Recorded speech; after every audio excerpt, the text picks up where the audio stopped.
বলবেন পশ্চিমবঙ্গের ক্ষেত্রে যদি আপনারা বিরোধীরা এক হন, এক পরিসরে এক কাঁটায় আসেন, সেটা বাম, বিজেপি, কংগ্রেস, কি কখনো আসা সম্ভব নয়? কারণ আমি বলছি, নন্দীগ্রাম, সিঙ্গুর সব ক্ষেত্রে যদি আসে, তাহলে এখানে যারা বিরোধী কথা বলছে, যারা জাতীয় পতাকা নিয়ে আন্দোলন, সবাই যদি আপনারা সংগঠন করেন, তাহলে কি এই মমতা বন্দ্যোপাধ্যায় সরকারকে নড়ানো যাবে না?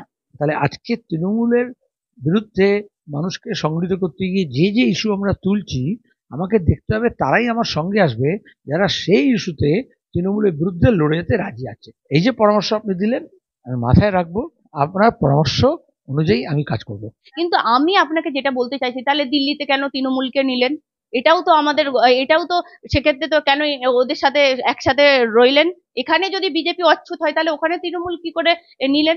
বলছি, আপনারা সব ক্ষেত্রে রাস্তায় নামছেন, প্রত্যেকটা বিষয়, সেই ট্যাব থেকে শুরু করে সমস্ত ক্ষেত্রে, আরজি কর নিয়েও যথেষ্ট আন্দোলন করেছেন। কিন্তু আপনাদের ভোট বাক্সে গিয়ে কি হয়ে যাচ্ছে? 34 বছরের সরকার চালিয়েছেন, সেখানেও ফান্ডিং এর আপনাদের কেন অভাব হচ্ছে, আমি সেটাই জিজ্ঞাসা করছি।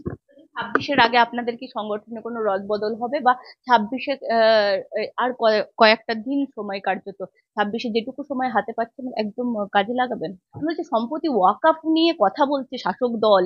কালকে দেখা গেল জাতীয় কমিটির বৈঠক, সেখানে বললো, তা আপনারা কি কি আলোচনা করলেন? আদানি ইস্যু আলোচনা করলেন, ওয়াকআপ নিয়ে আলোচনা করলেন?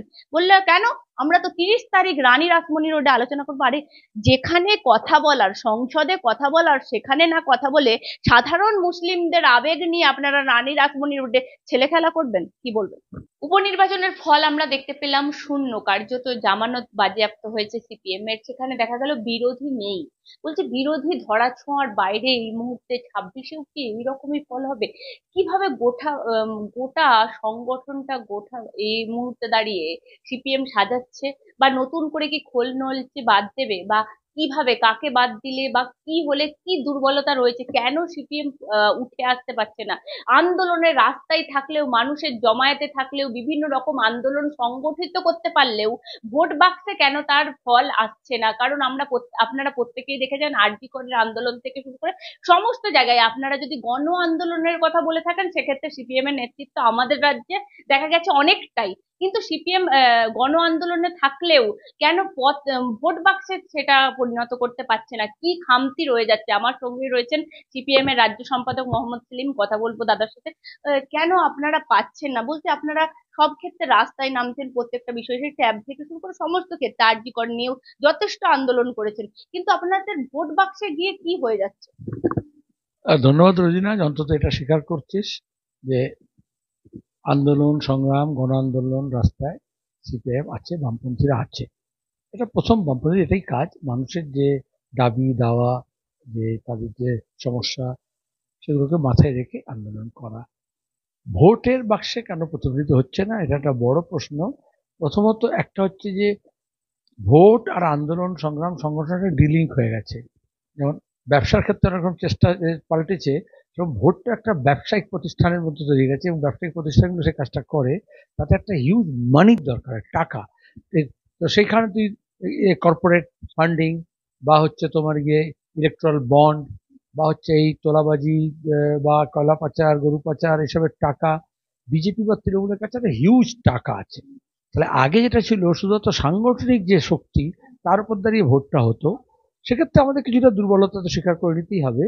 তার উপরে দাঁড়িয়ে হচ্ছে শুধু সংগঠন শক্তি নয়, তাহলে এখন পুলিশ, ভোটকর্মী, ইলেকশন কমিশন, অবজারভার, বিরোধী দল, গুন্ডা, বদমাইশ, মস্তান, সবকে এক জায়গায় দাঁড় করে দিয়ে আর টাকা পয়সা একটা খেলা হচ্ছে। এই যে মহারাষ্ট্রে ভোট হয়েছে, মহারাষ্ট্রে দেখা গেছিল মানুষের অসন্তোষ আছে, মহাগঠবন্ধনের একটা অ্যাডভান্টেজ আছে, কিন্তু দুটো কাজ, এক হচ্ছে লাডলি বেহানার নাম করে যে 1,500 টাকা করে অ্যাকাউন্টে ঢুকে যাবে, আর অন্যদিকে হচ্ছে এই যে বটেঙ্গে তো কাটেঙ্গে বলে একটা ভয় এবং ভীতি সঞ্চার করে একটা ধর্মীয় একটা আবেগ তৈরি করা।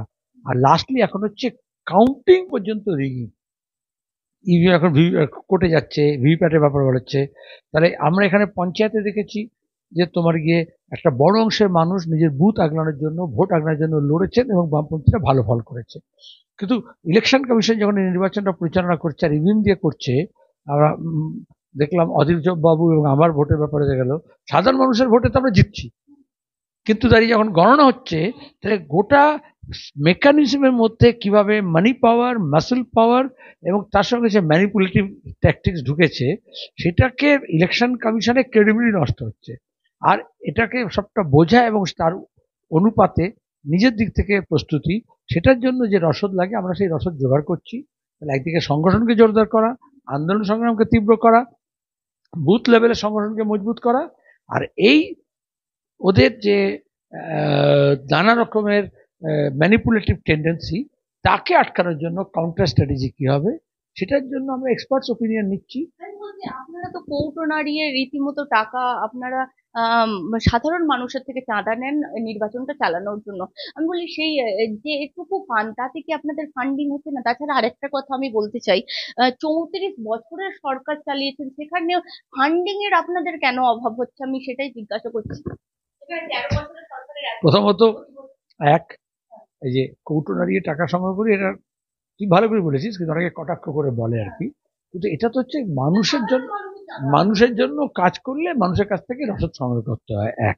কিন্তু সেটা আবার সেখানে না, অনেকে তো আমাদের যারা পার্টিকে ভালোবাসে, পার্টির যারা কর্মী, পার্টির যারা দরদি, রেগুলার দেখিস না, নিয়মিত তারা তাদের টাকা দিয়ে যাচ্ছে, চাঁদা দিচ্ছে, লেভি দেয়, এবং তার উপর দাঁড়িয়ে অনেকে আছে রিটায়ার করলো, একটা অংশ টাকা দিয়ে দিল।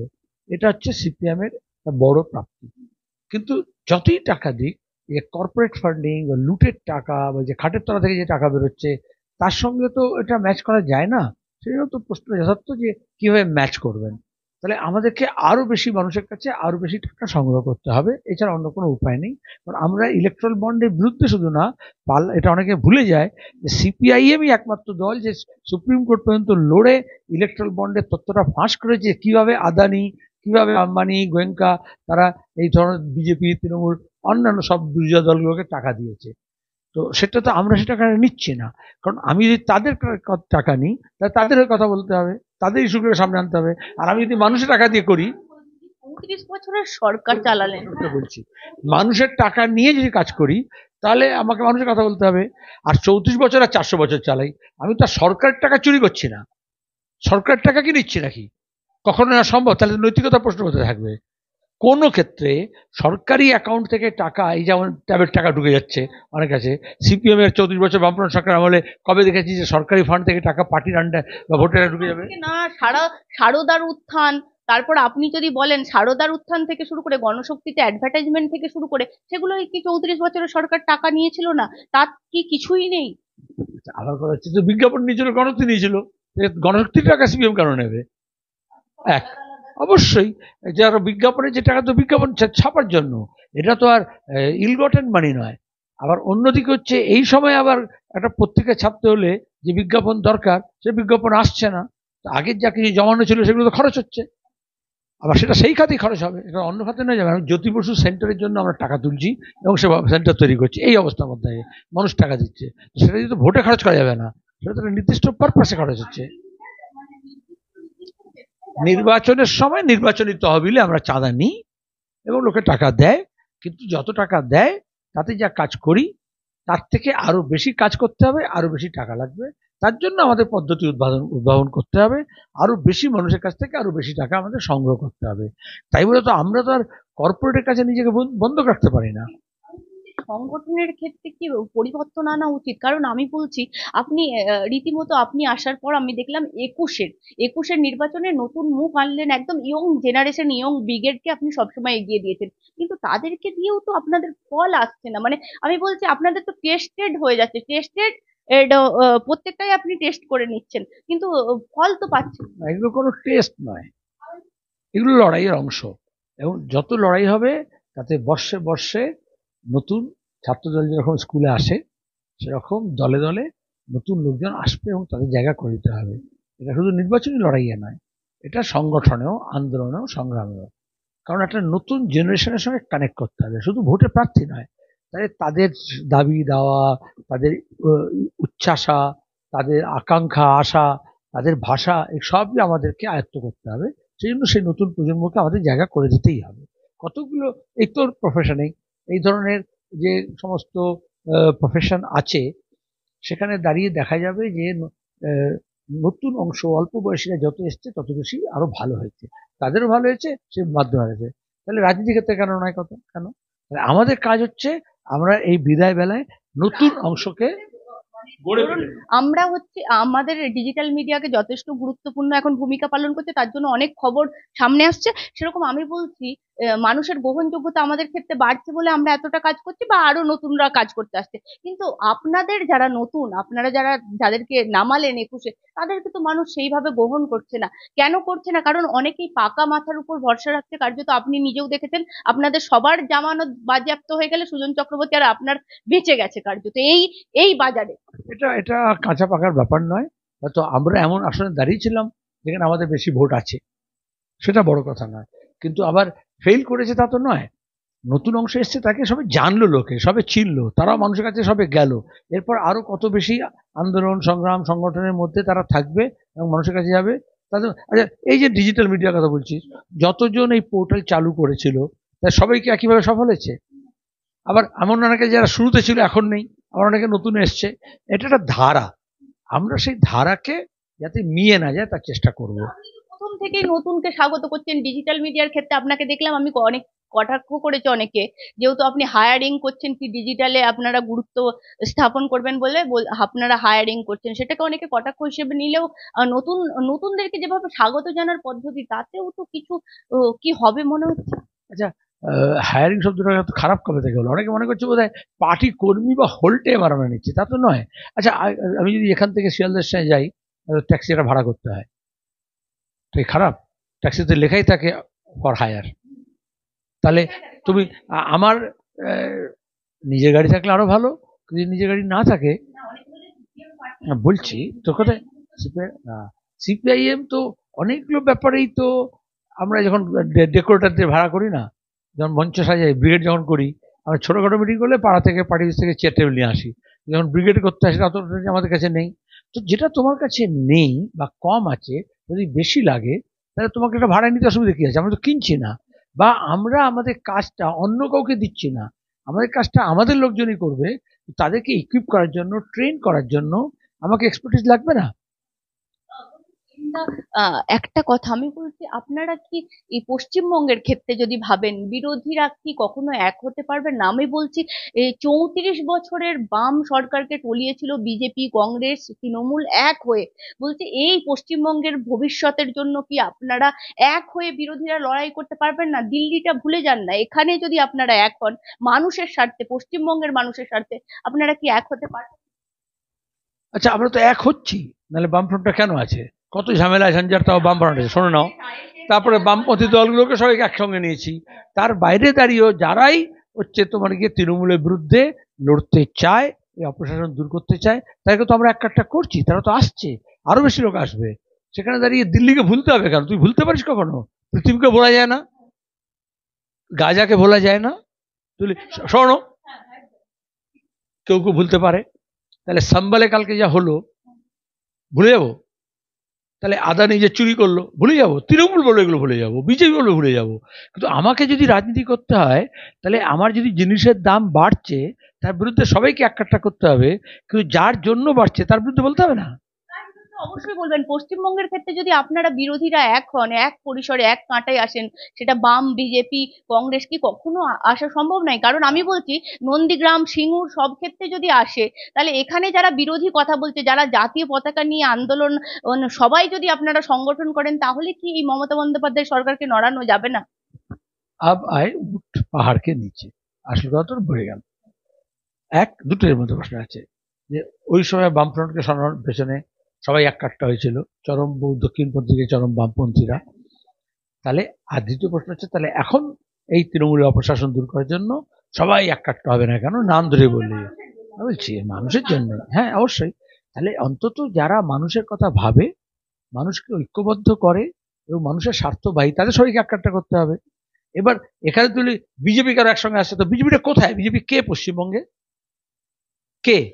যে এই নন্দীগ্রাম সিঙ্গুর পর্যায়ে যারা মাওবাদীদের নিয়ে এসে খুন করালো আমাদের কর্মীদেরকে, যে এখনো কদিন বিজেপি থাকবে কদিন তৃণমূলে থাকবে কোনো ঠিক নেই। সুকান্ত মজুমদার কে ছিল? কদিন আগে পর্যন্ত তৃণমূল অধ্যাপকের নেতা। সিপিআইএম আর তৃণমূলের মধ্যে তফাৎ আছে, আর বিজেপির মধ্যে তফাৎ আছে। সিপিআইএম বা বামপন্থীরা সবাইকে একসঙ্গে নিয়ে আসার নাম করে তার নীতিকে জলাঞ্জলি দিতে পারে না, আবার অন্যদিকে তার মানুষের স্বার্থ, ঐক্যের স্বার্থ, রাজ্যের স্বার্থকে জলাঞ্জলি দিতে পারে না। তাহলে বিজেপি প্রতিদিন যদি আমার রাজ্যের স্বার্থের বিরুদ্ধে কাজ করে, আমি বিজেপির সঙ্গে নেবো কেন? এক, বিজেপি যদি মানুষের ঐক্যের বিরোধী কাজ করে, তাকে আমি নেবো কেন? বিজেপি যদি তলে তলে তৃণমূলকে বাঁচাতে চেষ্টা করছে, এই যেসব দেখছি একটার পর একটা, আজকে শান্তনু জামিন পেল, কালকে পার্থ জামিন পাবে, অভিষেক বাইরে আছে, তাহলে এদিকে বাইরে বললো আমি তৃণমূলকে দেখে নেবো, আর অন্যদিকে তলে তলে তৃণমূল যাতে টিকে থাকে তার জন্য ব্যবস্থা করছে, তো সেটা আমি বলবো না। সেখানে আপনি বলছেন পশ্চিমবঙ্গের ক্ষেত্রে নেবেন কেন? সত্যি যারা সমর্থন করছে না তাদেরকে নেবেন কেন? আপনার কথা একদম ঠিক, কিন্তু আমি আপনাকে যেটা বলতে চাইছি, তাহলে দিল্লিতে কেন তৃণমূলকে নিলেন? এটাও তো আমাদের, এটাও তো সেক্ষেত্রে তো কেন ওদের সাথে একসাথে রইলেন? এখানে যদি বিজেপি অচ্ছুত হয় তাহলে ওখানে তৃণমূল কি করে নিলেন? প্রথমত দিল্লিতে কে নিয়েছে? এক, নিনি। এই যে এখনই পার্লামেন্টে কালকে যে হইচই হলো আদানিকে নিয়ে, তো গোটা ইন্ডিয়া ব্লক একসঙ্গে হলো, সব বিরোধীরা একসঙ্গে হলো। এক, তৃণমূল কি বললে ঘোষণা করলে কি হয়েছে? তৃণমূল কি ছিল থাকতে পারে? আদানির বিরুদ্ধে যখন লড়বো, তাই যারা আদানির টাকা নিয়ে রাজনীতি করে তাদের সঙ্গে থাকবে না, পরিষ্কার কথা, সে বিজেপি হোক আর তৃণমূল হোক।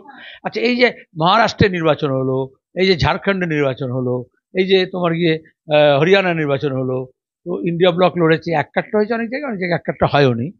তৃণমূল কোথায় ছিল? তৃণমূল কোথায়? না, দেখো কতবারে ঝাড়খণ্ডে তৃণমূল প্রার্থী দিয়েছিল, খবর রাখতে হবে। আর কোথায় গেল তাহলে অল ইন্ডিয়া তৃণমূল? তাহলে অল ইন্ডিয়া উঠে গেল। অল ইন্ডিয়া যে উঠে গেছে, তবেই তো অভিষেককে অল ইন্ডিয়ার দায়িত্ব দিয়েছে, যেটা উঠে গেছে যা বাকি আছে তুলে দেওয়ার জন্য, দ্যাট পার্ট। তাহলে যেখানে নেই সেখানে তুই কেন বলছিস? দিল্লিতে এখন বিধানসভা নির্বাচন হবে, তাকে তৃণমূল থাকবে? যেখানে নেই তাকে মাঝখানে চিটফান্ডের টাকা দিয়ে ওই যে তোমার গিয়ে আলকেমিস্টের টাকায় গেঞ্জিতে মমতার ছবি লাগিয়ে আর কেডি সিং এর ছবি লাগিয়ে মাঝখানে তৃণমূল একটু ওখানে হইচই করেছিল দিল্লিতে, তো তারপরে যে কেডি সিং জেলে চলে গেল, আলকেমিস্ট উঠে গেল, তৃণমূল গুটিয়ে গেল। আমি বলছি যে দিল্লিতে ঠিক আছে, আমি মানছি, আমি মমতা বন্দ্যোপাধ্যায়, হ্যাঁ আমি আমি বলছি আপনারা তার মানে এক হওয়া কখনো সম্ভব নয়, মানে আপনারা এরকম ভেঙে চুরেই থাকবেন, আন্দোলন করবেন, ও পশ্চিমবঙ্গের মানুষকে ভুগতে হবে, চাকরি থাকবে না, খাওয়া থাকবেন, দুদিন পর অন্যের জন্য ভিক্ষা করবে, রেশন ফেশন তো সব চলে গেছে, আবার সব ছাড় পেয়ে চলে আসছে, মানে এই অবস্থায় পশ্চিমবঙ্গের মানুষ থাকবে। চুরে মানে কি? তোর ওকালতি বুঝতে পারছি, আজকাল আবার আইন আদালতের সঙ্গে থাকিসও বেশি, কিন্তু ওকালতি বুঝতে পারছি। আমার কাছে, হ্যাঁ বলছি তো আইন আদালত নিয়ে তো ভালো, তুই এক্সপার্ট হয়ে গেছিস, তো ওখান থেকে রিপোর্ট করছিস তুই আমার থেকে বেশি, আমি তো হাইকোর্টে যাইনি, কিন্তু আমি এটুকু বলতে পারি যে ওকালতি করা ভালো, খারাপ না, কিন্তু আমি কার হয়ে ওকালতি করছি, কেন ওকালতি করছি? আমি যদি পশ্চিমবঙ্গের জনগণের হয়ে ওকালতি করি, তাহলে আজকে তৃণমূলের বিরুদ্ধে মানুষকে সংগঠিত করতে গিয়ে যে যে ইস্যু আমরা তুলছি, আমাকে দেখতে হবে তারাই আমার সঙ্গে আসবে যারা সেই ইস্যুতে তৃণমূলের বিরুদ্ধে লড়ে যেতে রাজি আছে। এক, তাহলে আমার আবাস যোজনা টাকা মানুষ পাচ্ছে না, তৃণমূল চুরি করেছে, তাহলে আমি সবাইকে এক কাট্টা করতে চেয়েছি। কিন্তু বিজেপি যে দিল্লি থেকে টাকা দেবো না রাজ্যের মানুষকে, তাহলে তৃণমূল দোষ করলো, চুরি করলো, তো শাস্তি দিচ্ছে আমার যার ঘর নেই তাকে, আর যে যারা দোষ করলো তাকে মুক্ত করে দিচ্ছে, তার বিরুদ্ধে কোনো কেস করছে না, তার সঙ্গে কি করে নেবো? যদি দেখা যেত তৃণমূল জেলা পরিষদ কর্মাধ্যক্ষ, জেলা পরিষদ মন্ত্রী, এরকম তৃণমূলের নেতা কয়েকজনকে এই ব্যাপারে ধরেছে, টাকা চুরি হয়েছে বলে শাস্তি দিয়েছে, তাহলে প্রশ্ন ছিল। কিন্তু বিজেপি তো চোরকে চুরি করতে সাহায্য করছে, তাহলে আমি যদি বলি চোর ধরো, তাহলে আমি যত রকমের চোর আছে যে ঝান্ডা নিয়ে থাকুক তার বিরুদ্ধে বলতে হবে, সেটা তো বাদ বিচার করতে পারবো না। আমি যদি 100 দিনের কাজের টাকার কথা বলি, তাহলে কেন্দ্রের বাজেটটা 100 দিনের কাজ নিয়ে আমি সবাইকে এক কাট্টা করবো, তাহলে রাজ্য সরকার কেন্দ্র সরকার দুজনে মিলেই 100 দিনের কাজের টাকা কমাচ্ছে বা লুট করে নিচ্ছে। তাহলে যদি এরম দেখতাম যে রাজ্যে যে টাকা চুরি করেছে তৃণমূল, একজনের অ্যাকাউন্টে টাকা আরেকজনের অ্যাকাউন্টে ঢুকিয়ে দিয়েছে, তাহলে কেন্দ্রীয় গভর্নমেন্ট তার প্রকল্পের টাকা তার জন্য কিছু ব্যবস্থা নিয়েছে, তাহলে তো ভাবা যেত, ভাবনা তো কোনো প্রশ্ন নেই। কারণ দেখা যাচ্ছে সে বলছে 100 দিনে যে গরিব মানুষগুলো কাজ করে তাকে শাস্তি দেবো, কিন্তু তৃণমূলের যারা টাকা চুরি করেছে তাকে শাস্তি দেবো না, আর মমতা বলছে যা গেছে গেছে আমি রাজ্য কোষাগার থেকে দিয়ে দেবো। তাহলে সেখানে আমাকে লড়তে হলে বিজেপি তৃণমূলের বিরুদ্ধে লড়তে হবে। যেখানে হিন্দু, এই যে বেলডাঙ্গায় যা হলো, লোকসভা নির্বাচন আগে যা হলো, মমতা ব্যানার্জি হিন্দু বিরুদ্ধে হুমায়ুন কবির বললো শাস্তি দিলেন না।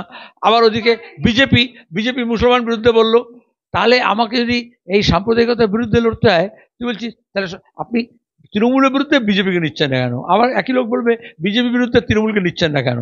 কিন্তু আমাকে যদি সাম্প্রদায়িকতার বিরুদ্ধে বলতে হয়, সে যেই সাম্প্রদায়িকতা করুক, হিন্দু সাম্প্রদায়িকতা করুক বা মুসলমান সাম্প্রদায়িকতা করুক, সে যদি বিভাজনের বিরুদ্ধে আমাকে লড়তে হয়, তাহলে আমাকে বিজেপি এবং তৃণমূল থেকে দূরত্ব রাখতে হবে, এটাই নিয়ম। একদম যেটা বললেন সত্যি। আমি বলছি আরেকটা জিনিস, আপনারা তার মানে যদি কংগ্রেসকেও তো সাথে নিতে পারেন, বা কোথাও কোথাও কংগ্রেস একা লড়ছে, কোথাও কোথাও আপনারা একা লড়ছেন, আইএসএফ এর সঙ্গে ছিলেন আবার আইএসএফ কে সরিয়ে দিলেন। মানে আমি বলতে এক একতাটা বজায় রাখলে মনে হয় ভোট ব্যাংকে বেশি ছাপ পড়বে। আর সাধারণ মানুষ তো মানে রীতিমতো আমি বলছি, চাকরি বলুন, আদানি ইস্যু বলুন, যাই বলুন, সেটা আপনার আমার বাড়ির ইস্যু নয়। কারণ আমি খেতে পাচ্ছি, আমি আমার কাজটা করছি, আমি সাধারণ মানুষ জানে আমার এইগুলো চলে যাচ্ছে, কিন্তু চাকরি যার গেছে সে বুঝছে। যার আদানি ইস্যুতে বড় বড় কর্পোরেট সংস্থাগুলো বলবে আমরা লস খাচ্ছি, আমাদের এই হচ্ছে, কিন্তু সাধারণ মানুষের গিয়ে কিন্তু আদানি ইস্যু নিয়ে মাথা ব্যথা নেই। আপনি দেখবেন কিন্তু পেট্রোল ডিজেলের দাম, গ্যাসের দাম, আলু পটলের দাম, সেগুলো নিয়ে কিন্তু সাধারণ মানুষের মাথা ব্যথা আছে, কারণ তাদেরকে পরক্ষণে ওইগুলো ব্যবহার করতে। অবশ্যই ঠিকই বলেছিস, কিন্তু আলু পটল তেলের দামের সঙ্গে আদানির চুরিটা যুক্ত আছে, ধান্দিটা যুক্ত আছে। মোদি মমতা আদানিকে যেভাবে বাড়াচ্ছে, তাতে আমার সর্ষের তেলের দাম কি হবে, সেটা সর্ষের তেল যে বিক্রি করছে সে ঠিক করছে না, সে ঠিক করছে আদানি আম্বানি। কারণ গোটা দেশের সর্ষেটা যদি সে নিয়ে নেয়, আপেলের দাম কি হবে সেটা আপেল বিক্রেতা ঠিক করছে না। বিজেপি বলছে কে থুতু লাগিয়ে বিক্রি করছে এটা দেখো, কিনবেন না, কিন্তু আসলে আম্বানি তার আগে ক্ষেত থেকেই আপেল শেষ করে দিচ্ছে। তাহলে আমাকে এটা আমাদের দুর্বলতা, আমি সেটা মানুষকে তার সঙ্গে যুক্ত পারছি না, কানেক্ট করতে পারছি না। কিন্তু এই যে পরামর্শ আপনি দিলেন, আমি মাথায় রাখবো এইসব প্রশ্নে এক কানেক্ট করা, আর দুই হচ্ছে সাধারণ মানুষের বিষয়গুলো নিয়ে মানুষকে আন্দোলন সংগ্রাম করা, আর তৃতীয়ত সবাইকে এক কাট্টা করার চেষ্টা। আপনার পরামর্শ অনুযায়ী আমি কাজ করব।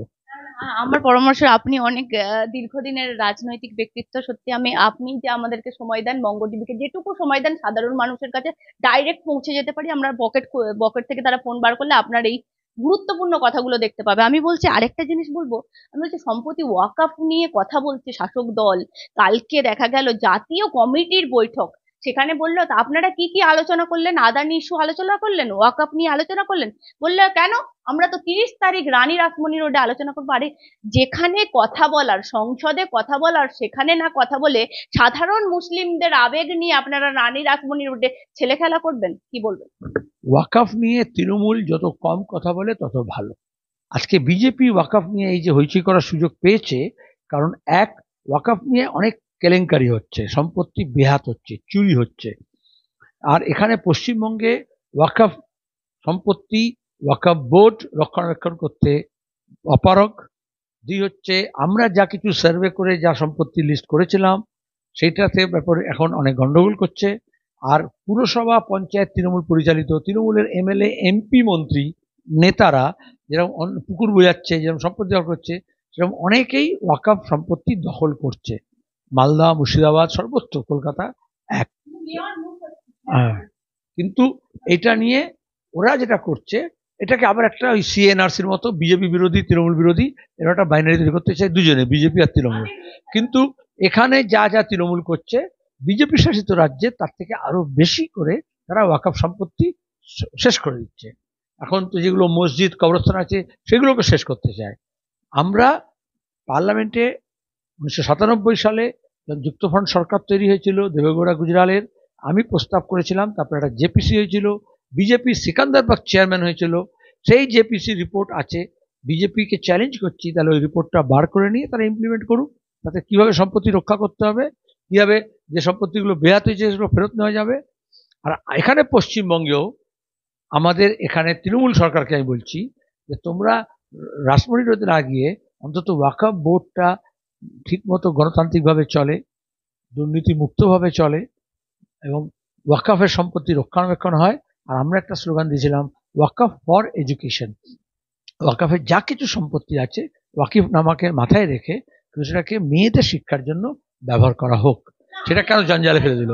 এই যে ওয়াকফের সম্পত্তি থেকে সত্যি সাধারণ সংখ্যালঘু পরিবারের ছেলে মেয়েরা কি হেল্প পাচ্ছে? আমি বলছি এখনো পর্যন্ত 2000 কোটি টাকা যা শোনা যাচ্ছে, 25 কোটি সারা দেশে মুসলিম সম্প্রদায় আছে, সেখান থেকে যে টাকাটা উঠছে সত্যিই কি সেই গরিবদের কাছে পৌঁছাচ্ছে? তাহলে বলুন, 8.04% সংখ্যালঘুদের মাথার ছাদ নেই কেন? এখনো তারা ফুটপাতে সই কেন? যদি এতই ওয়াকফ নিয়ে এখন যারা এই ওয়াকফে রয়েছে তাদের মাথা ব্যথা, এতই মাথা ব্যথা, তাহলে সংখ্যালঘুদের এই অবস্থা কেন বলুন তো? আমি তো পরিষ্কার বললাম। তাহলে মমতা নিজে কেন বুক চাপড়ে বলতে হয় ইমাম ভাতা দিচ্ছি, মসজিদ ভাতা দিচ্ছি? তাহলে তো ওয়াকফের সম্পত্তিগুলোকে ঠিকমতো যদি রক্ষণাবেক্ষণ হয়, তাহলে মাদ্রাসা, ইমাম, মসজিদ, মাজার, তার সমস্ত খরচ সেখান থেকে শুধু উঠবে তা নয়, তারা বিশ্ববিদ্যালয় পরিচালনা করতে পারে। তারা গরিব ছেলে মেয়েদের যে ফিস জমা দিচ্ছে না বলে ভর্তি হচ্ছে না, তাহলে এই সব ফিস মকুব করে দিতে পারে। কিন্তু আসলে তো প্রথমে চুরিটাকে বন্ধ করতে হবে, সম্পত্তিটাকে ঠিকমতো ব্যবহার করতে হবে, এবং ওয়াকফ কাউন্সিল হোক বা ওয়াকফ বোর্ড হোক, তাকে যথাযথভাবে ওয়াকফের যে উদ্দেশ্য আছে সেই উদ্দেশ্য পূরণ করতে হবে। এই ব্যাপারে আমরা একটা মেমোরেন্ডাম করে জয়েন্ট পার্লামেন্টারি কমিটিতে আমি নিজে আমাদের তরফ থেকে লিখেছি, আমাদের পার্টির তরফ থেকে আমরা সাবমিট করেছি মেমোরেন্ডাম, 1, 2, 3, 4 করে 12টা পয়েন্ট কি কি করণীয় আর কেন এই ওয়াকফ বিলটা অন্যায়। আমি এই বোতলবাজ আর বোতলের কথা বলি না, বোতল ভাঙার কথা বলি না। আরেকটা জিনিস আমি বলবো, অভিষেক বন্দ্যোপাধ্যায়কে কার্যত মুখপাত্র করে দিল্লি পাঠিয়ে দেওয়া হলো। 3টে শৃঙ্খলা রক্ষা কমিটি গঠন হয়েছে, এখন কিন্তু আপনারা তৃণমূল কংগ্রেসের শৃঙ্খলা নিয়ে কথা বলতে পারবেন না। হবে এবার পার্থ চ্যাটার্জি বিজেপির কল্যাণে, সিবিআই কল্যাণে আবার বেরিয়ে আসবে, তাহলে ও তো একটা শৃঙ্খলা কমিটির চেয়ারম্যান ছিল সর্বোচ্চ পর্যায়ের, একটা হোক। হ্যাঁ, হয় শৃঙ্খলা কমিটি থেকে জেলে যাবে, নাহলে জেল থেকে বেরিয়ে শৃঙ্খলা কমিটি করবে। সেটা ওদের কাছে আমি এখানে বলেছিলাম আগে অন্য প্রসঙ্গে যে ওদের কাছে সে মুখ ভালো বা পাত্র ভালো এরকম আলাদা হতে পারে, কিন্তু মুখপাত্র ঠিক ভালো পাওয়া যাচ্ছে না। চেষ্টা করছে, করুক। আমি বলছি বিকাশ মিশ্রকে মানে কার্যত পক্সো মামলা দিয়ে বলছি, যেখানে কয়লা কাণ্ডের চার্জ গঠন হয়ে যেত আসানসোল আদালতে, শুধুমাত্র তাকে হাজির করা হলো না, কালীঘাট থানায় অ্যারেস্ট করে নিল। মানে ভাইপোকে বাঁচাতে কার্যত এই মুহূর্তে এরকমই প্রশ্ন তুলছে সবাই। এর আগে দেখেছো গরু পাচার কাণ্ড এরকম হচ্ছে। এই ধরনের কেলেঙ্কারিতে যাতে তদন্ত ঠিকমতো না হয়, সেজন্য আপাত দৃষ্টিতে অ্যারেস্ট দেখিয়ে তাকে সরিয়ে রাখা হয়, তারপরে তাকে পুলিশ কাস্টাডিতে শিখিয়ে পড়িয়ে ঠিক করতে হয়, যাতে এই ব্যানার্জি পরিবার যাতে ক্ষতিগ্রস্ত না হয়, তৃণমূল যাতে ক্ষতিগ্রস্ত না হয়। এবং এরপরে যখন ওকে আদালতে হাজির করবে দেখবে কলকাতা পুলিশ ব্যান্ড বাজাচ্ছে, যাতে ওর আওয়াজটা যাতে বাইরে না শোনা যায়। মানুষ দেখুক। আগে কলকাতা পুলিশ একটা ভালো ব্যান্ড ছিল, ইডেন গার্ডেনে প্রত্যেক রবিবার ছোটবেলায় দেখতাম, ব্রিটিশ জমানা থেকে ওখানে ব্যান্ড স্ট্যান্ড আছে, সেখানে ব্যান্ড বাজানো হতো। এখন কলকাতা পুলিশের ব্যান্ডটা শুধু রিপাবলিক ডেতে বাজানো হয় বা 15 আগস্টে বাজানো হয়, আর বাকি সময় ওরা কি করবে, ওই গাড়ি প্রিজন ভ্যানটাকে বাজায়, প্র্যাকটিসটা রাখে। রাজ্য সরকার, কেন্দ্র সরকার, কেউই, সেন্ট্রাল এজেন্সি বা স্টেট এজেন্সি, কেউ চায় না কয়লা পাচার বন্ধ হোক। 2, কেউ চায় না কয়লা পাচারের সত্য বেরিয়ে আসুক, কারণ দেশে বিদেশে যে টাকা পাচার হয়েছে সেটা রাজ্যের সরকারের যারা যুক্ত এবং বিজেপি সরকারের সঙ্গে যে কেন্দ্র সরকার যারা যুক্ত, তারা উভয়ই উপকৃত, পরিষ্কার কথা।